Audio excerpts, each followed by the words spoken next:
The movie opens with the eerie stillness of a cemetery, a dark and lonely resting place for the dead. A police vehicle rolls along an endless-looking road, and two officers step out. The chief carries a long firearm while the other, a more courteous officer, leads the way. They venture into a dense forest, shrouded in mystery, hinting at secrets waiting to be revealed. As they walk, they stumble upon a crude stick-built fortress and the gruesome sight of a skinned squirrel surrounded by buzzing flies. The chief notices the remnants of a fire are still warm, suggesting someone was recently present. Soon, the chief spots movement behind the foliage. It's the elusive man who abandoned town life to hide deep in the woods. He tries to remain concealed, but the officers approach, questioning him about the farmer's stolen chicken. Defiant, the mysterious man fires a shot at the officers.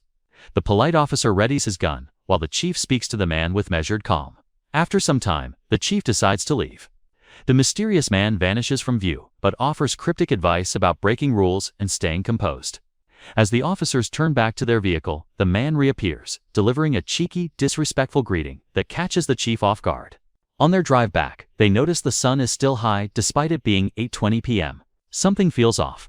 Meanwhile, the mysterious man wanders deeper into the forest and observes an ant colony in panic, as if sensing imminent disaster. Back in the vehicle, the officers try contacting their station, but static interrupts the call. Their cell phones are dead, and even their watches fail. When they turn to the radio, they hear Sturgill Simpson's Deadpool Die playing. The song continues as they pass familiar landmarks. Ever After Funeral Home, the detention center, a gas station, and a diner, all broadcasting the same tune. Inside the diner, a grumpy, bearded farmer waits for his coffee, fuming over his stolen chicken. He asks the waitress to mute the music. A local handyman attempts to empathize with him before the farmer leaves, prompting the waitress to turn the radio back on. A news report follows, discussing strange disruptions to Earth's rotation. The same broadcast plays on a detention center TV, where two girls and a boy watch until a guard announces bedtime. The screen flickers with static, revealing a horrifying figure. At the gas station, a nerdy attendant entertains kids while sorting through a new delivery. Meanwhile, the mysterious man studies mushrooms in the forest, sensing a looming threat. Other townsfolk notice animals behaving strangely, their aggression and fear hinting at something unnatural. Back at the station, the chief examines the corpse of an elderly woman, noting the funeral staff's odd behavior. Left alone, he contemplates the ominous events, sensing danger ahead. In the diner, the handyman, waitress, and a female cleaner discuss the town's unusual happenings. The cleaner brings up a mysterious woman with a katana at the funeral home, who later appears bowing to a golden Buddha before attending to corpses in a peculiar ritual. Meanwhile, a child in detention experiences a terrifying dream tied to the forest. The mysterious man witnesses toxic lunar vibrations, giving rise to the first zombies in town. Chaos erupts when the undead invade the diner. One zombie kills the waitress, biting her neck, while another attacks the cleaner. The creatures are distracted by spilled coffee, marking their first gruesome meal in years. A call at the station rouses the chief, who rushes with his officers to the diner. They arrive to find the horrifying aftermath and speculate that the deaths were caused by wild animals or perhaps the reanimated dead. As the town grapples with the growing terror, three teenagers arrive for a staycation, stopping at the gas station to play pranks and inquire about local accommodations. Meanwhile, the katana woman visits the station to retrieve the corpse, only to learn from the lady officer that the body has been transferred to the county. As chaos spreads, the chief and the polite officer drive through the town, alerting residents about the horrifying events unfolding at the diner.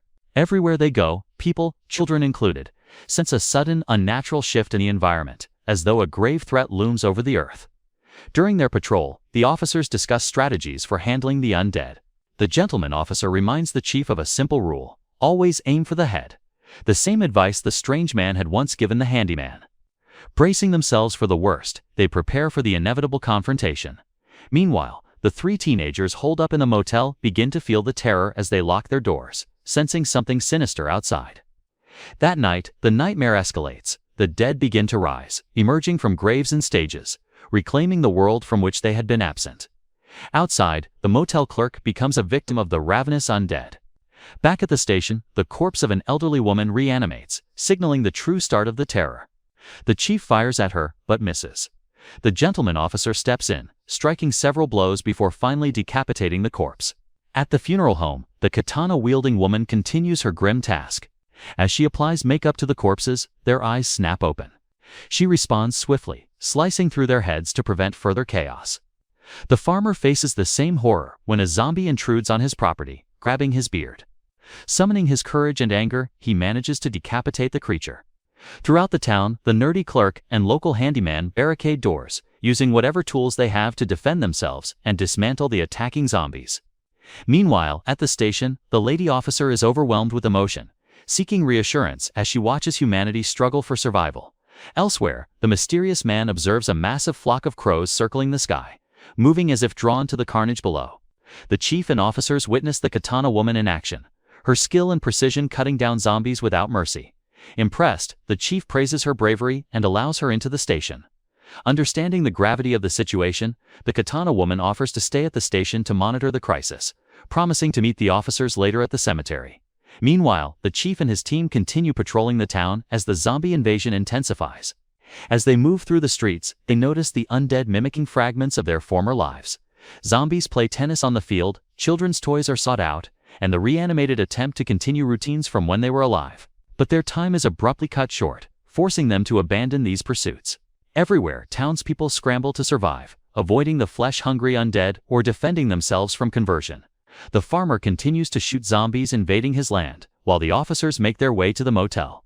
The gentleman officer exits the vehicle first, surveying the scene. Inside, he finds the 3 teenagers already devoured by the zombies. To prevent them from reanimating, he decapitates each with his machete. When it comes to the girl, he hesitates, noticing a CD nearby, Sturgill Simpson's "The Dead Don't Die." Blood splatters across their faces, and the weight of the situation and the emotions it evokes hit them once again. Back at the station, the katana woman sits at a computer, working on something cryptic, possibly a password or a coded form of communication. Meanwhile, the 3 officers continue patrolling the town, unsure of what they are searching for, as zombies roam everywhere. They pass by the first 2 zombies, the ones responsible for the diner killings, still feeding on spilled coffee. Minutes later, they drive past the hardware store and see a growing horde surrounding the entrance, filling the chief with concern for the handyman and the nerdy clerk inside. The chief debates checking on them, but the lady officer, terrified, pleads for him to keep driving. Inside the gas station, the handyman and clerk fortify their doors with wooden planks. The back door rattles under the pounding of approaching zombies. Armed with a hammer and drill, they face the overwhelming horde, accepting that this may be their final night before becoming one of the undead. Meanwhile, the 3 children escape from detention, sprinting through the zombie-infested streets. The mysterious man silently observes the farmer defending his land, decapitating zombies with relentless precision. But the farmer is soon outnumbered, falling victim to the horde. A grim moment of satisfaction for the mysterious man, who had long been blamed for the stolen chickens. The police vehicle comes to a sudden halt in the cemetery, a zombie's arm caught in the wheel. The gentleman officer calmly comments on how everything will end, prompting the irritated chief to shout at him, which in turn triggers the lady officer's emotions. She hears a familiar voice outside, her late grandmother calling her. Overcome, she opens the door, glimpsing a serene vision that feels like heaven. Elsewhere, the katana woman drives the officer's red convertible through the streets, gracefully avoiding zombies. She stops when a zombie poses for her like a model, only to decapitate it instantly. The 3 children witness this, and as the car drives away, the girl convinces her friends to follow her to a supposed safe haven, beginning another desperate sprint through the town.